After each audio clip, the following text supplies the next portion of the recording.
definitely. Um, what do you think will happen to politics as technology takes over the main form of media over the next few years? So one of the most obvious things is that a lot of politicians are suddenly finding that anything they did in their past will be dug up and used against them. Mm-hmm. Any stupid tweet, any joke they did in high school, now Mm. somebody's going to write about it. Yeah. So I met some people who deliberately don't try to do anything interesting at all because that way they might become a good politician. Mm. Maybe this will work. I don't know. It might also be that we actually learn that, yeah, you can't really get a sensible politician who haven't said or done stupid stuff. Yeah. So it might depend very much on where politics and policymaking is going. And Mm. similarly, politicians having access to all this information, in theory, they should be able to make better decisions. But in Mm. practice, it's all about asking the right question.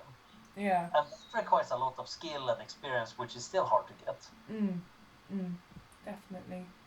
Um, do you do you think that kind of relates to the transparency question and the politics question? That do you think um, an option for politicians would be to, since they are pretty much constantly monitored, do you think having some form of system where they are very openly monitored continuously, that would be a solution to that issue, or do you think that would make it worse? Maybe. I think there is a lot of cool possibilities. Let me see if I can find. Okay, I have a little essay I had about the future of crowdsourcing in policy making. Mm. So the basic idea would be that you can actually make use of these technologies both to monitor what policy gets made, Mm. but also, of course, get useful feedback about it. Let's Mm. see if I can actually see it here. Policy smart. Ah, here it is. Smarter policy making through improved collective cognition. Mm. So the point here is, Oh, thank you. uh, yeah, I think one can use a lot of stuff in that, except that it's going to take time to make it work.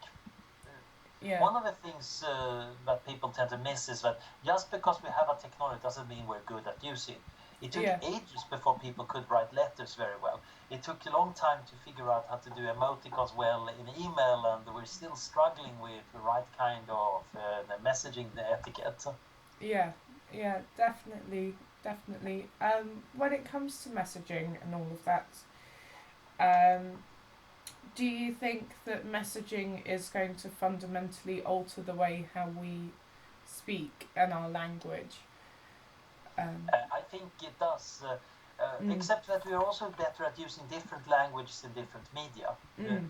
Spoken language and written language has always been different, and now Mm. written language might be split into short messaging language and the kind of essay language that those of us who write more do.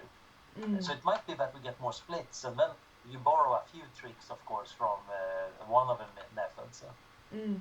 What do you think will happen to language as the world becomes more and more globalized and people from around the world interact far more? What do you think will alter with languages and cultures? So what we're seeing right now is the emergence of Globish, this kind of slightly bad English everybody understands. Mm. Uh, the most extreme example is perhaps in Brussels, where you have this international community of people talking to each other, developing slightly weird terminology. Mm. But I do think that translation systems are going to become so much better in the near future that it might be that actually we might skip learning other languages to some degree by just having a translator, which Yeah. might mean that you get language clusters, and there might still be also cultural clusters, Mm. and you interface using a translator system. Mm.